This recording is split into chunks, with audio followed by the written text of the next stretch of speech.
Hay una iglesia en la ciudad de Nueva York que siempre he considerado con un interés peculiar, debido a un matrimonio allí celebrado bajo circunstancias muy singulares en la juventud de mi abuela.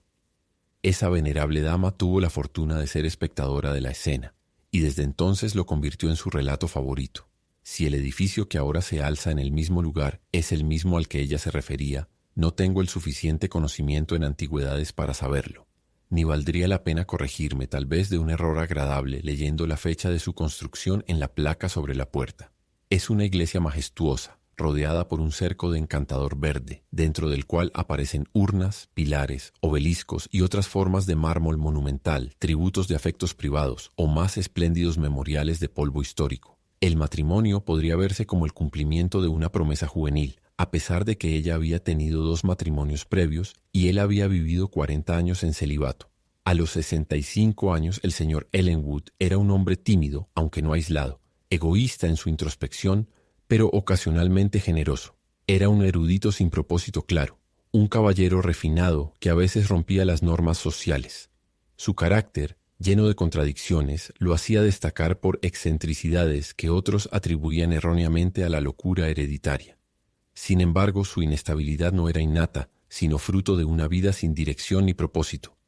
La viuda era un contraste completo con su tercer esposo en todo, excepto en la edad, como bien se podría concebir. Obligada a renunciar a su primer matrimonio, se había casado con un hombre que tenía el doble de su edad, con quien se convirtió en una esposa ejemplar y cuya muerte la dejó en posesión de una fortuna espléndida. Un caballero del sur, considerablemente más joven que ella, llegó a tomar su mano y la llevó a Charleston, donde tras muchos años infelices se encontró nuevamente viuda.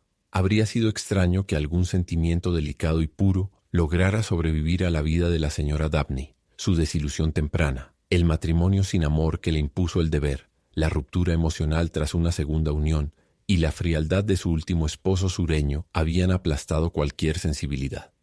Al final, inevitablemente, la idea de la muerte de este último se entrelazaba en su mente con la posibilidad de su propia felicidad. En resumen, era la más sabia pero menos encantadora variedad de mujer, una filósofa que soportaba los problemas del corazón con ecuanimidad, prescindiendo de todo lo que debería haber sido su felicidad y sacando lo mejor de lo que quedaba. Sabia en la mayoría de las cosas, la viuda era quizás más amable por la única debilidad que la hacía ridícula. Al no tener hijos no podía permanecer bella por poder en la persona de una hija. Por lo tanto, se negó a envejecer y volverse fea bajo cualquier circunstancia. Luchó con el tiempo y sostuvo firmemente sus rosas a pesar de él, hasta que el venerable ladrón pareció haber renunciado al botín por no valer la pena el esfuerzo de adquirirlo. El próximo matrimonio de esta mujer con un hombre tan ajeno a su entorno como el señor Ellenwood se anunció poco después del regreso de la señora Dabney a su ciudad natal. Tanto los observadores superficiales como los más perspicaces parecían coincidir en suponer que la dama no había desempeñado un papel pasivo en el arreglo del asunto. Había consideraciones de conveniencia que ella sería mucho más propensa a valorar que el señor Ellenwood, y solo existía el engañoso fantasma de sentimiento y romance en esta tardía unión de 2 antiguos amantes, que a veces convierte en una tonta a una mujer que ha perdido sus verdaderos sentimientos entre los azares de la vida. La verdadera sorpresa era cómo el caballero, siendo tan ingenuo y temeroso del ridículo, pudo haber tomado una decisión tan sensata como cómica. Pero mientras la gente hablaba, el día de la boda llegó. La ceremonia se iba a solemnizar según los ritos episcopales y en una iglesia abierta, con un grado de publicidad que atrajo a muchos espectadores, quienes ocuparon los asientos frontales de las galerías y los bancos cerca del altar y a lo largo del amplio pasillo. Se había arreglado, o posiblemente era la costumbre del día, que las partes se dirigieran por separado a la iglesia. Por algún accidente el novio fue un poco menos puntual que la viuda y sus acompañantes nupciales, con cuya llegada después de esta tediosa pero necesaria introducción puede decirse que comienza la acción de nuestro relato. El ruido de las pesadas ruedas de varios se oyó, y los caballeros y damas del cortejo nupcial entraron por la puerta de la iglesia con el efecto repentino y alegre de un rayo de sol. Todo el grupo, salvo la figura principal, estaba compuesto por juventud y alegría. Mientras avanzaban por el amplio pasillo central y los bancos y las columnas parecían iluminarse a ambos lados, sus pasos eran tan ligeros que se podría pensar que confundían la iglesia con un salón de baile y estaban listos para bailar de la mano hasta el altar. Tan brillante era el espectáculo que pocos notaron un fenómeno singular al marcar su entrada. En el momento en que el pie de la novia tocó el umbral, la campana se balanceó pesadamente en la torre sobre ella y emitió su tañido más profundo. Las vibraciones se apagaron y volvieron con prolongada solemnidad a medida que ella entraba en el cuerpo de la iglesia. «¡Dios mío! ¡Qué presagio!», susurró una joven a su prometido. «Por mi honor», respondió el caballero. «Creo que la campana tiene el buen gusto de sonar por su cuenta. ¿Qué tiene que ver ella con las bodas? Si tú, mi querida Julia, te acercaras al altar, la campana tocaría su repique más alegre. Solo tiene un sonido fúnebre para ella». La novia y su comitiva, absortas en el bullicio de la entrada, no advirtieron el primer tañido de campana de mal augurio, ni reflexionaron sobre su peculiaridad como bienvenida al altar, avanzando con alegría intacta. Los trajes exuberantes de la época, terciopelos carmesí, sombreros bordados en oro, sedas, satén y espadas, hacían que el grupo pareciera una pintura vibrante. Pero curiosamente la figura central, arrugada y decrépita, lucía adornada con un brillo deslumbrante, como si una doncella radiante se hubiese marchitado de golpe, una lección para las bellezas cercanas. Continuaron su marcha, y al recorrer un tercio del pasillo, otro tañido de campana llenó la iglesia de una oscuridad palpable, apagando el espectáculo brillante, que luego resurgió como entre la niebla. Esta vez el grupo titubeó, se detuvo y se reunió más cerca, mientras se escuchaba un leve grito de algunas mujeres y un murmullo confuso entre los hombres. En este ir y venir podrían compararse fantasiosamente con un espléndido ramo de flores, sacudido de repente por una ráfaga de viento que amenazaba con dispersar los pétalos de una rosa vieja, marrón y marchita en el mismo tallo con dos capullos frescos. Tal era el emblema de la viuda entre sus jóvenes y bellas damas de honor. Pero su heroísmo fue admirable. Se estremeció con un escalofrío irreprimible, como si el tañido de la campana hubiera caído directamente sobre su corazón. Luego, recobrando la compostura mientras sus acompañantes aún estaban consternadas, tomó la delantera y avanzó con calma por el pasillo. La campana continuó balanceándose, sonando y vibrando con la misma regularidad fúnebre, como cuando un cadáver se dirige a la tumba. «Mis jóvenes amigos aquí tienen los nervios un poco alterados», dijo la viuda, sonriendo al sacerdote en el altar.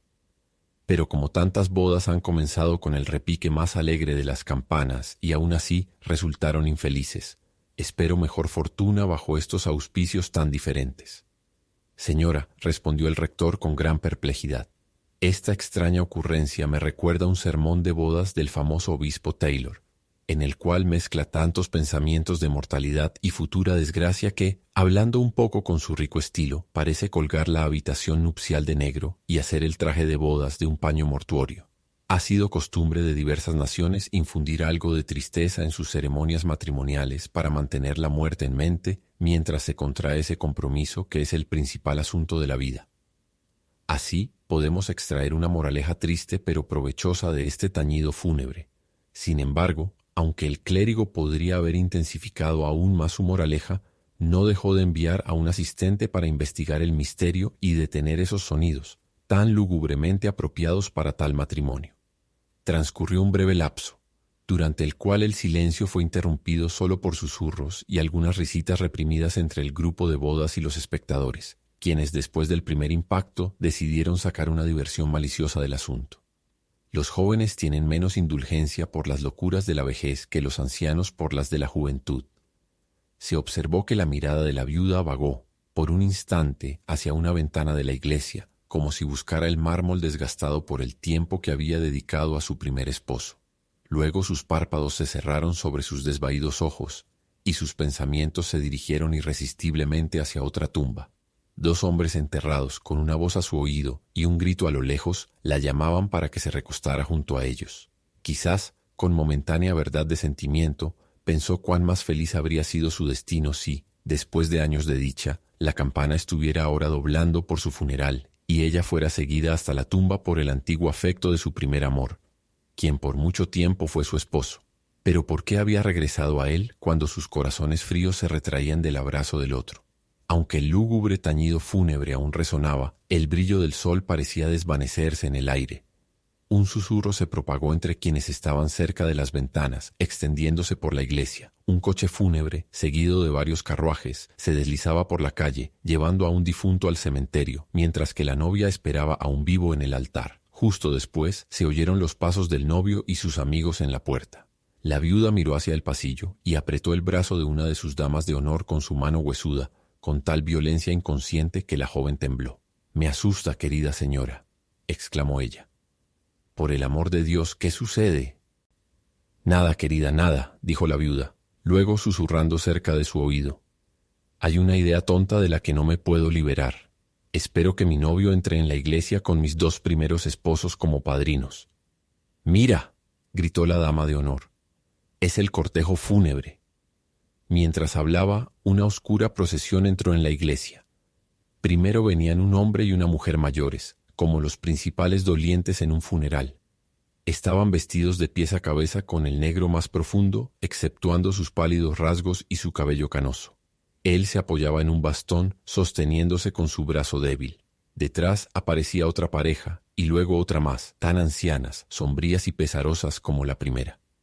Al acercarse, la viuda reconoció en cada rostro algún rasgo de antiguos amigos, largamente olvidados, pero que ahora regresaban, como si emergieran de sus viejas tumbas, para advertirle que se preparara para un sudario. Con muchos de ellos había bailado noches alegres en su juventud, y ahora, en una edad sin alegría, sentía que algún compañero marchito debería pedirle la mano, y todos unirse en un baile de muerte al son de la campana fúnebre. Mientras estos ancianos dolientes avanzaban por el pasillo, se observó que, de asiento en asiento, los espectadores temblaban con un asombro irreprimible al revelarse por completo un objeto que hasta entonces había estado oculto por las figuras intermedias. Muchos apartaron sus rostros. Otros mantenían una mirada fija y rígida, y una joven se rió histéricamente y se desmayó con la risa en los labios. Cuando la procesión espectral se acercó al altar, cada pareja se separó y se desvió lentamente, hasta que en el centro apareció una figura que había sido dignamente precedida por toda esta sombría pompa, el repicar fúnebre y el cortejo. Era el novio en su mortaja. No había vestimenta más adecuada que la de la tumba para semejante aspecto mortuorio. Los ojos de hecho tenían el resplandor salvaje de una lámpara sepulcral. Todo lo demás estaba fijado en la severa calma que las personas mayores lucen en el ataúd. El cadáver permanecía inmóvil, pero se dirigió a la viuda con un tono que parecía fundirse con el tañido de la campana, resonando pesadamente en el aire mientras hablaba. «Ven, mi novia», dijeron esos labios pálidos. «La carroza fúnebre está lista. El sepulturero nos espera en la puerta de la tumba. Casémonos, y luego a nuestros ataúdes». ¿Cómo se podría representar el horror de la viuda? Le daba la apariencia espeluznante de la novia de un muerto. Sus jóvenes amigas se apartaron, estremeciéndose ante los dolientes, el novio amortajado y ella misma. Toda la escena expresaba con la imagen más poderosa la lucha inútil de las vanidades doradas de este mundo cuando se enfrentan a la vejez, la debilidad, el dolor y la muerte. El silencio sobrecogedor fue roto primero por el clérigo. «Señor Ellenwood», dijo él suavemente pero con cierta autoridad, «no se siente bien. Su mente ha sido perturbada por las circunstancias inusuales en las que se encuentra. La ceremonia debe posponerse. Como viejo amigo, permítame rogarle que regrese a casa». «¿A casa?» «Sí, pero no sin mi novia», respondió él con el mismo tono vacío. «Tú piensas que esto es una burla, tal vez locura.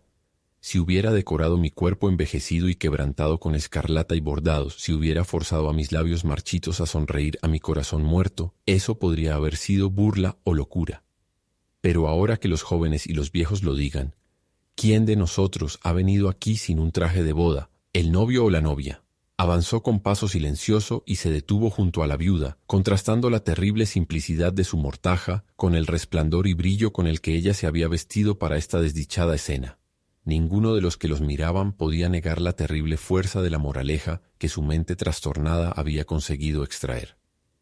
«Cruel», gritó la novia con el corazón hecho pedazos. «¿Cruel?», repitió él. Luego, perdiendo su compostura solemne en una amarga desesperación. «Que el cielo juzgue quién de nosotros ha sido cruel con el otro. En la juventud me privaste de mi felicidad, mis esperanzas, mis objetivos. Te llevaste toda la esencia de mi vida y lo convertiste en un sueño, sin suficiente realidad siquiera para lamentarlo, con solo una penumbra omnipresente, a través de la cual caminaba con cansancio, sin importarme a dónde. Pero después de 40 años, cuando he construido mi tumba y no desearía abandonar la idea de descansar allí, no, ni siquiera por una vida como la que una vez imaginamos me llamas al altar. A tu llamado estoy aquí. Pero otros esposos han disfrutado de tu juventud, tu belleza, tu calidez de corazón y de todo lo que podría llamarse tu vida. ¿Qué hay para mí sino tu decadencia y muerte? Y por ello he invitado a estos amigos fúnebres. He encargado al sepulturero su tañido más profundo y he venido, en mi mortaja, a casarme contigo, como en un servicio funerario, para que podamos unir nuestras manos en la puerta del sepulcro y entrar juntos. No era frenesí. No era simplemente la embriaguez de una emoción intensa, en un corazón no acostumbrado a ello, lo que ahora afligía a la novia. La dura lección del día había surtido efecto. Su superficialidad había desaparecido. Tomó la mano del novio. «Sí», exclamó ella, «casémonos, incluso en la puerta del sepulcro». Mi vida se ha ido en vanidad y vacío, pero al final hay un sentimiento verdadero. Me ha hecho ser lo que era en mi juventud. Me hace digna de ti. El tiempo ya no existe para ninguno de los dos. Casémonos para la eternidad. Con una larga y profunda mirada, el novio observó sus ojos, mientras una lágrima se formaba en los suyos. Qué extraño ese brote de sentimiento humano desde el pecho helado de un cadáver. Enjugó la lágrima, incluso con su mortaja. «Amada de mi juventud», dijo él, «he estado inquieto. La desesperación de toda mi vida regresó de repente y me enloqueció. Perdona, y sé perdonada. Sí, ahora es nuestro atardecer, y no hemos realizado ninguno de nuestros sueños matutinos de felicidad. Pero unamos nuestras manos ante el altar, como amantes que las circunstancias adversas han separado a lo largo de la vida, pero que se reencuentran al despedirse de ella y encuentran su amor terrenal transformado en algo tan sagrado como la religión. ¿Y qué es el tiempo para los casados de la eternidad? En medio de lágrimas abundantes y una oleada de sentimientos exaltados entre quienes comprendían la profundidad del momento, se celebró solemnemente la unión de dos almas inmortales. Un cortejo de dolientes marchitos acompañaba al novio, encanecido en su mortaja, y a la novia, cuyos rasgos pálidos revelaban su avanzada edad, mientras el lúgubre tañido de la campana de muerte resonaba, ahogando las palabras del matrimonio. Todo esto simbolizaba el funeral de las esperanzas terrenales. Sin embargo, a medida que avanzaba la ceremonia, el órgano, como si se conmoviera por la escena tan impresionante, comenzó con un himno que se entrelazaba al principio con el lúgubre tañido de la campana, pero que pronto se elevó hacia una melodía más sublime, guiando al alma a mirar más allá de su dolor. Cuando el rito concluyó, y con manos frías entrelazadas, los casados de la eternidad se retiraron, el solemne y triunfante sonido del órgano finalmente ahogó el melancólico tañido de boda. El fin.